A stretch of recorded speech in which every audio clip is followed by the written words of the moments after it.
Assalamualaikum warahmatullahi wabarakatuh. Ashama akam jirtu daawwattoota Oromaan har'allee barnoota bareedduu takka isiniif qabadhee dhufeetin jira. Barnoota yeroo hedduu namoonni irra deddeebiin gaafatanii fi akkasumallee kan hedduun keessanitti haajamtan takka isiniif qabadhee dhufeetin jira. Akkaataa Saawud Arabiyaa irraa siim kaardii moobaayilii irraa gara Itoophiyaatti rasiida maatii keessaniif erguu dandeessan yookaan hiriyaa keessaniif erguu dandeessan. Riyaala 6, Riyaala 10, Riyaala 20, Riyaala 50 hanga 100tti akkamitti maatii keessaniif biyyatti erguu dandeessan. Aappii tokkollee osoo hin fayyadamin kan jedhu namoota hedduutu na gaafatan leen bifa viidiyootiin isiniif qabadhee dhufeetin jira. Bal'inaan kan waliin ilaallu ta'a. Baga irra deebiin gara chaanaala Oromaan dhuftan namoonni haaraa dhuftan yoo jiraattan subscribe godhaa maatii keenyatti dabalamaan isiniin jedha. Amma kallattii man gara barumsaa isin dabarta. Nafaana bu'a.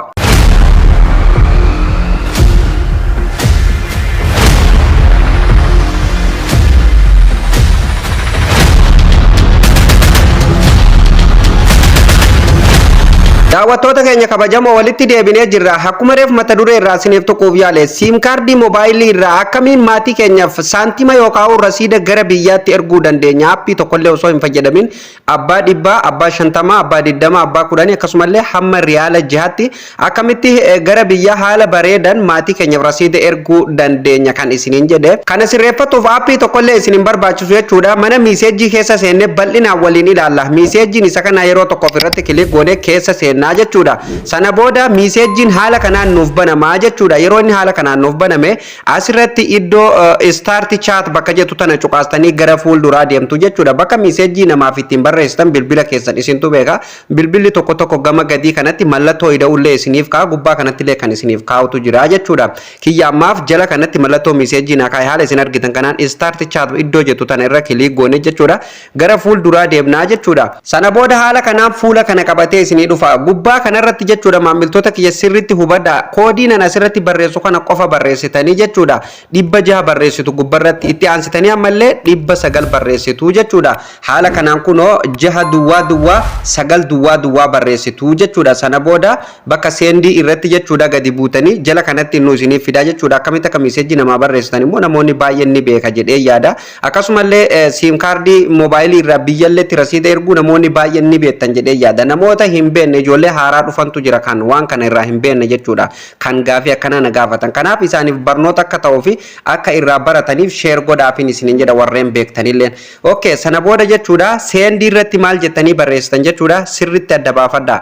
Qubee gurguddaa irratti deebifattan yeroo duraatiif jechuudha isinii galee qubee guddaa irratti deebifatuuf mallattoo xiyyaa tanarra cuqaastanii qubee guddaa irratti deebifattu jechuudha. Sana booda maal gootan jechuudha qubee taa barreessitu jechuudha. Taa haala kanaan barreessitan. Sana booda ammallee qubee raa guddaa barreessitu jechuudha. Tiraanisfar jechuudha. Gabaabdumatti tun gabajeedha afaan Ingiliffaati fakkeenyaaf akkuma afaan Oromoo keessatti gabajee fayyadamnu Ingiliffalleen gabajee fayyadamuu ni dandeenya jechuudha. Jecha tokko gabaabsinee barreessuuf qubee jalqabaa qofaan waamuu dandeenya jechuudha. Tiraanisfar jechuudha. Gabaabdumatti birrii dabarsuu jechuudha.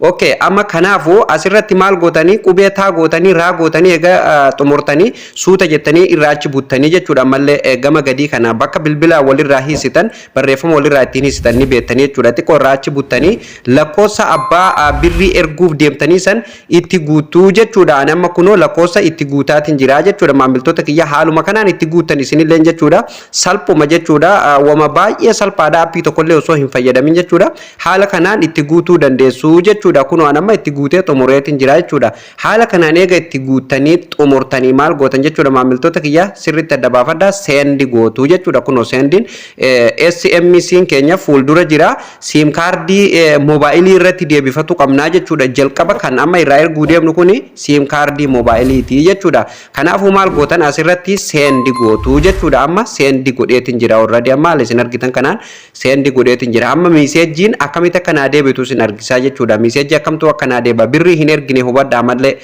reekoosti goone malee inni ergine malee kunoo gubbaa kanarratti amma haala isin argitan kanaan naa deebi'ee jira jechuudha. Kanaafuu yeroo tokko jechuudha baaggootanii uf duuba deebitu jechuudha. Uf duuba deebitan yeroo tokkoo fi yeroo isin uf duuba deebitan maamiltoota kiyya haala kanaan gubbaa kanarratti koodii reefu isin irratti barreessitan sun haala kanaan isiniif dhufaa jechuudha. Kun jechuudha kun asirratti arguu ni dandeessanii jechuudha. Just now ka jedhu ni argitanii jechuudha. Yeroo tokkoof miiseejii maamma kompiitarri isiniif deebise kanarra yeroo tokkoof kilik gootuu jechuudha. Yeroo isin miiseejii kompiitarri isiniif ergee irratti cuqaastan haala kanaan isiniif fida. Amma kiyya lamaatu as jira haala isin argitan kanaan fakkeenyaaf an duraan amma kana dura ergee waanan jiruuf jechuudha.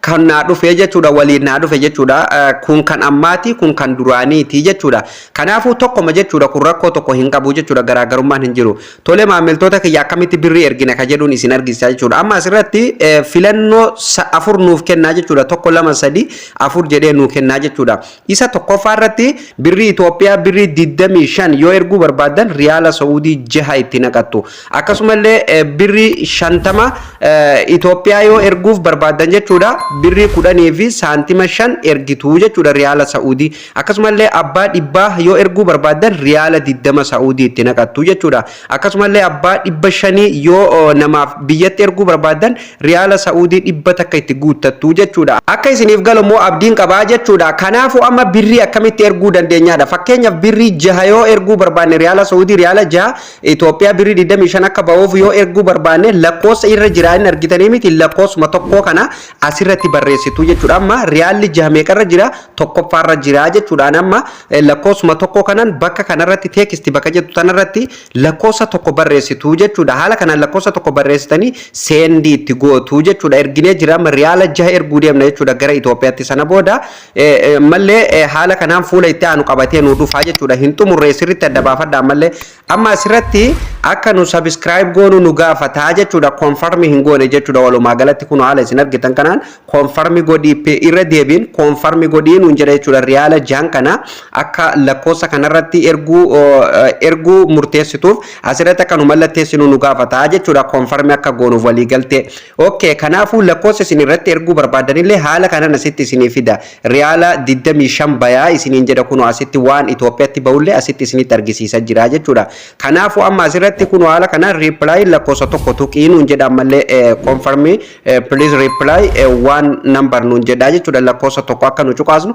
nu gaafataa jechuudha so kanaafuu maal gootu asirratti gadi buutanii teekistii bakka jettu kanarratti ammallee si'a lammadaatiif lakkoofsuma tokko barreessitu jechuudha ani amma kireeditii keessan qabu yookaan vaalaansii birrii keessan qabu jechuudha isinumatti argisiisuuf jechuudha haaluma kanaan ergitu isinillee eega lakkoofsa tokko barreessitanii asirratti seendi gootu jechuudha sirriitti adda baafadha jalqaba birrii erguu barbaadan ni filattu sana booda lakkoofsa tokko barreessitanii seendi gootu lammaffaa irratti illee lakkoofsuma tokko barreessitanii seendi gootu jechuudha kana jechuun an birrii san waan erguu barbaade fakkeenyaaf birriin an Itoophiyaatti erguu barbaade birriin 25 kun lakkoofsa tokkoffaarra jira jechuudha kanaaf si'a lamaanuu jechuudha lakkoofsa tokko tuqee jechuudha isin akkasumatti birrii isin filattanii fi lakkoofsa isin filattan santu murteessaadha jechuudha birrii hanga erguu barbaadan san lakkoofsa irra jirtu lakkoofsa yeroo duraatiif cuqaastan san yeroo lammaffallee sanuma cuqaastu jechuudha wanni irra isiniif deddeebi'eef akka sirriitti adda baafattaniifi tole haala kanaan eega xumurtanii lakkoofsa tokko amma dhumarratti barreesseen jira seendi bakka jettu tana nan cuqaasa miseejii naa dhuftu walumaan eegnaa jechuudha nama keessaa hin qabu jechuudha